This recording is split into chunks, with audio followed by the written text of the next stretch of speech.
bienvenue à tous dans une nouvelle histoire criminelle.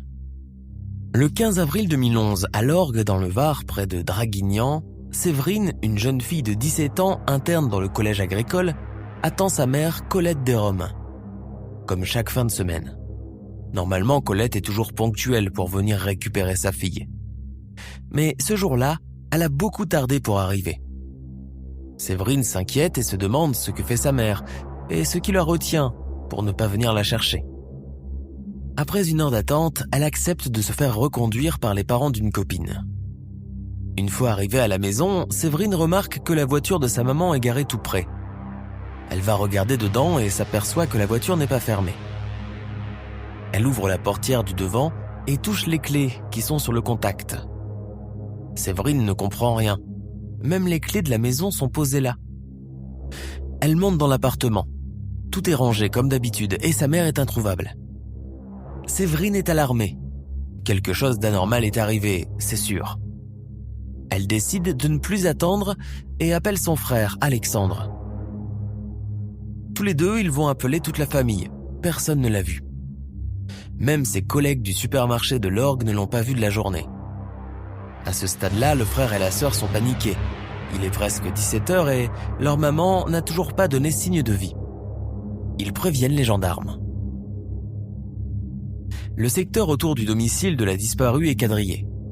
La maison familiale est passée au peigne fin. Il n'y a aucun signe d'effraction.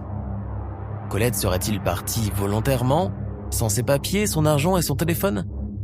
Elle a tout laissé dans la voiture garée près de la maison. Ses enfants sont très inquiets. Corinne, leur maman aimante, ne les aurait jamais abandonnés. Alors, qu'est-ce qui est arrivé à Colette ? A-t-elle été enlevée ?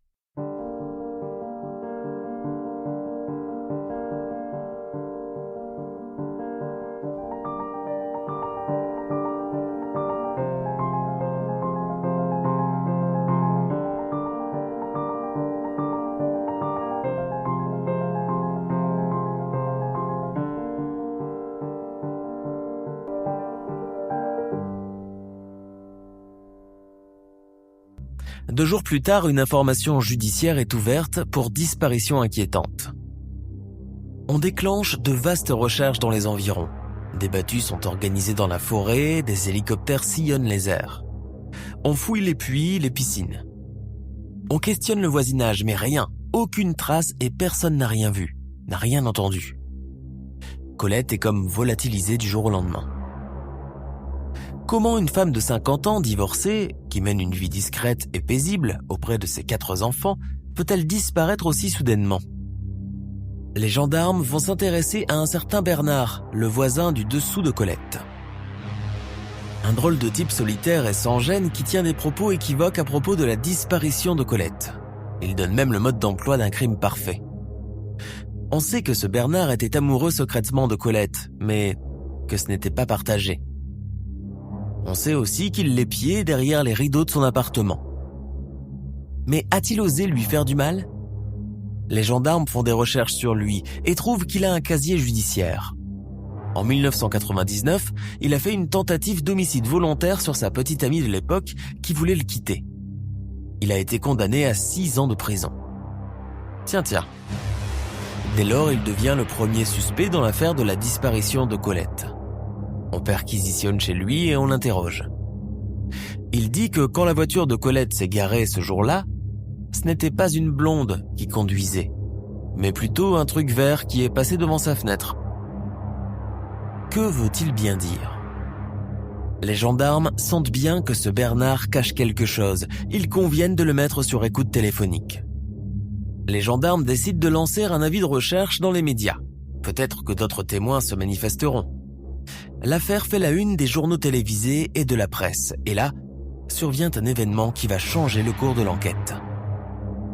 Le 22 avril, 8 jours après la disparition de Colette, une voiture d'un certain Xavier Dupont de Ligonnès, qui est à l'époque l'homme le plus recherché de France, est retrouvée à 30 km de l'Orgue.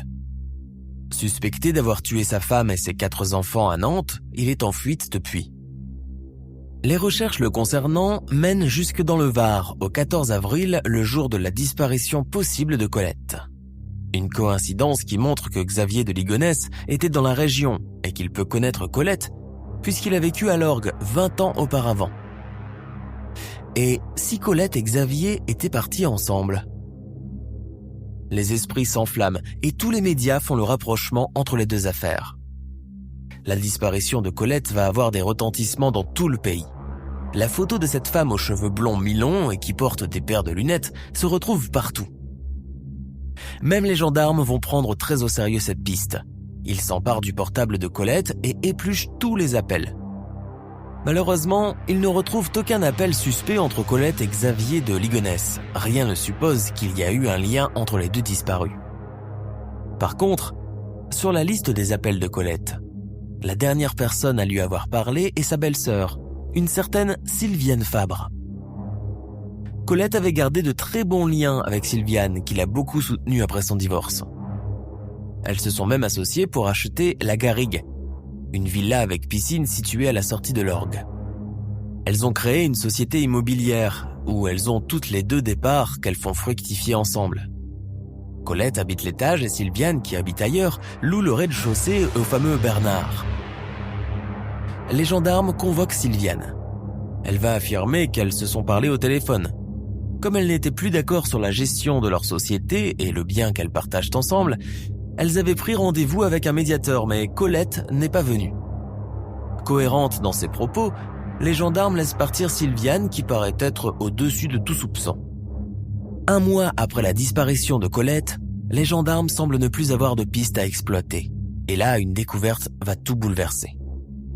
Le dimanche 15 mai 2011, 2 promeneuses rentrent de leur sortie en forêt à proximité d'Ops, dans le Haut-Var. Et c'est en prenant quelques photos qu'elles vont faire une terrible découverte. Sentant une odeur nauséabonde de cadavre en bas d'un ravin, elles décident de descendre pour voir ce qui s'y trouve. Devant un tas de pierres, l'une des filles va en soulever une et un pied se dégage. Un pied humain. En fait, c'est un cadavre entier qui se trouve caché là sous les pierres. Elles appellent immédiatement les gendarmes. Les gendarmes arrivent sur place et procèdent aux premières constatations. Ils découvrent un cadavre en décomposition avancée. Ils constatent de par la tenue vestimentaire que c'est un corps de femme. Les gendarmes pensent systématiquement à Colette de Rome. Ils vont prendre des photos des vêtements pour les présenter aux enfants de Colette. Les enfants tombent en pleurs. Ils reconnaissent les effets personnels de leur mère. Le corps retrouvé est bien celui de Colette de Rome. L'autopsie confirme que c'est bien son ADN. Le parquet de Draguignan ouvre une information judiciaire pour assassinat et l'enquête redouble d'intensité pour retrouver le meurtrier. Le 9 juin 2011, les obsèques de Colette de Rome sont célébrées à Flyosque près de l'Orgue. Beaucoup des habitants du village sont là, car l'affaire a beaucoup ému la région. Tout le monde se recueille et se demande qui est le meurtrier de cette pauvre femme sans histoire. Quelques jours plus tard, rebondissement inattendu. Sylviane Fabre, la belle-sœur, fait une tentative de suicide. Elle avale des cachets et boit de l'alcool en grande quantité. Elle rate de peu la fenêtre qu'elle voulait enjamber pour mettre fin à sa vie. Pourquoi ?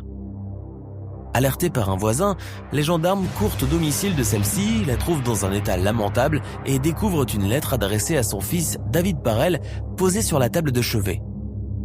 Des aveux sous-entendus ? Devant les explications incohérentes de Sylviane et de son fils David, les gendarmes ont la certitude que ces deux-là sont forcément liés à la mort de Colette de Rome. Mais comment le prouver ? Ils les mettent tous les deux sur écoute téléphonique. Et ils ne vont pas tarder à intercepter un appel équivoque entre Sylviane et Bernard, le locataire de la Garrigue. Bernard l'accuse directement et lui dit qu'il est sûr que c'est elle qui a ramené la voiture de Colette. Et juste après ce coup de téléphone, Sylviane va commettre l'erreur d'appeler son fils pour l'informer des dires de Bernard. Elle va même l'apaiser en lui disant qu'elle maîtrise la situation. C'en est fini. Elle vient de livrer la preuve de son implication dans le meurtre de Colette. Le 20 février 2012, les gendarmes effectuent une double interpellation. David Parel et Sylviane Fabre sont tous les deux mis en garde à vue. Le fils craque en premier et va révéler que sa mère, ce 14 avril, à 15h30, avait rendez-vous chez lui avec Colette de Rome et que le drame est survenu là. qu'elle s'était isolée dans l'appentis de la maison pour discuter et qu'elle s'était disputée et bousculée.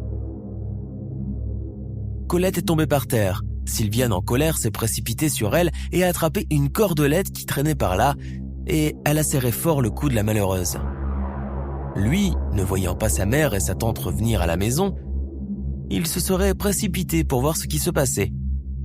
Il trouva Colette gisant par terre, morte. Sa mère le dissuada d'appeler les secours et lui ordonna de l'aider à se débarrasser du corps.